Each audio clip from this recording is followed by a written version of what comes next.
السلام عليكم ورحمة الله متابعي قناة غيور على الوطن.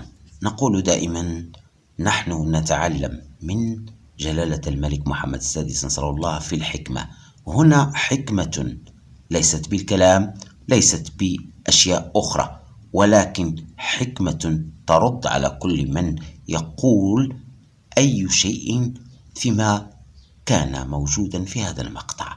أنتم تعرفون أن الكل يحترم جلالة الملك محمد السادس نصره الله احترام الأب للابن، وهنا دول تحترم ملكنا أو قائدنا لأنه حكيم، وهنا يرد على كل من يدعي كلام أو يقول أشياء بشيء بسيط، لكن لو لم تكن ذكيا ومغربيا ربما لما فككت هذه الحكمة ولما رأيت الجواب أيضا.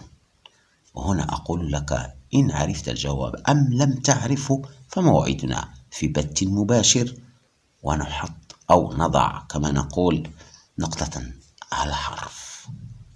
إليكم هذا المقطع. محافل والأوساط الدولية إشادة بالدور التاريخي والمحوري الذي تطلع به الدبلوماسية الملكية والحضور الميداني الفاعل لوكالة بيت مال القدس الشريف من أجل الدفاع عن مدينة القدس الشريف وحماية هويتها الحضارية والقانونية،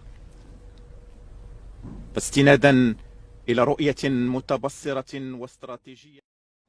أقول لكم بأن من وجد الحكمة أو الجواب الذي أعطاه جلالة الملك محمد السادس نصره الله بدون أي كلام سيعترف ويقول المغرب سيد العالم بالحكمة وبالنباهة وبالرد الذي يكون بسيط لكنه واقعي ولن تستطيع تغييره.